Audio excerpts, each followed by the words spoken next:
This case reminds us that true evil doesn't always wear a mask. Sometimes it wears a badge.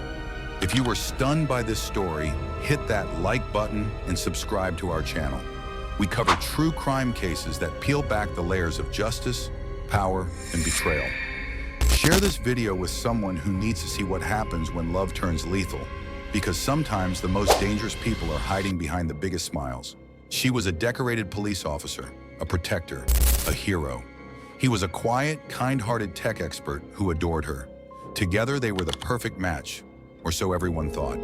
But what began as a picture-perfect wedding turned into one of the most shocking honeymoon murders the world has ever seen.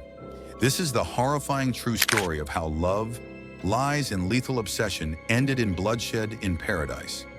You won't believe what really happened in that overwater bungalow in Bora Bora. So stay with us to uncover every twisted detail, because behind the wedding veil was a nightmare no one saw coming. Sarah Martinez was the kind of cop you read about in recruitment posters. At just 31 years old, she'd already earned medals of valor in the Seattle Police Department and was considered an expert in domestic violence investigations. Ironically, the same tactics she used to help victims, manipulation analysis, psychological control recognition, would later be used to destroy a man who loved her unconditionally. That man was Marcus Chen, a 29-year-old IT specialist who had never been in trouble, never raised a hand, and had always walked through life quietly, humbly. He was a man who believed in love and thought he'd found it in Sarah. They'd met at a charity fundraiser hosted by the department and quickly fell into a whirlwind romance. To outsiders, it was sweet, even admirable. A tough, no-nonsense police officer and a tech-savvy introvert, it looked like balance. But beneath the surface, Sarah was hiding more than just secrets. She was hiding a full-blown affair with her partner in the force, Detective Miguel Rodriguez. A man who, unlike Marcus, shared her taste for power, control, and adrenaline. 8 months before the wedding, Sarah and Miguel started sleeping together during long night shifts. They covered their tracks with fake reports and double-checking investigations, but their texts revealed far more than lust. They hinted at hatred toward Marcus. They joked about his naivety. And worst of all, Sarah often fantasized about what life would be like without him. "Just me and you, no dead weight," she wrote once. At the time, it seemed like sarcasm. In retrospect, it was a warning. Still, on October 9th, 2023, Marcus married her with tears in his eyes and a heart full of hope. Their honeymoon was set at one of the most luxurious destinations on Earth, the Four Seasons Resort in Bora Bora. They were supposed to swim, snorkel, and celebrate the beginning of forever. Instead, Marcus's forever lasted just 6 days. On October 15th, at sunrise, resort staff noticed something strange. A woman in a soaked wedding dress sitting silently on the deck of her villa, gripping a bloodied object. They called security, and within minutes, the scene turned from odd to horrifying.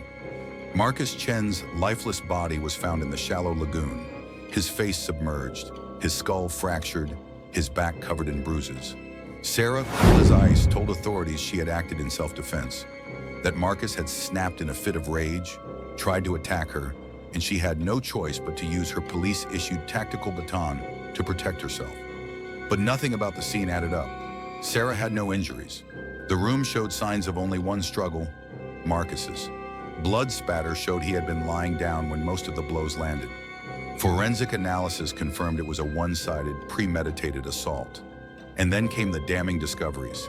A $2 million life insurance policy Sarah had secretly taken out on Marcus. Internet searches for how to fake self-defense and how many blows does it take to kill found on her laptop. Phone calls and texts to Miguel from Bora Bora, some hours before the murder, where she said, "Tonight ends it." Interviews with resort staff revealed Sarah's dominant and strange behavior during the stay. Witnesses said she rarely let Marcus speak, and once he tried to go snorkeling alone, she forced him back into the room.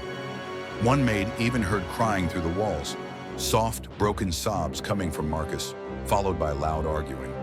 But he never asked for help. Maybe he was scared. Maybe he was still trying to believe in the woman he loved. But by then, it was already too late. When the trial began, Sarah showed little emotion. She maintained her innocence, but her mask slowly slipped. The jury was shown texts between her and Miguel, the insurance documents, the medical examiner's photos.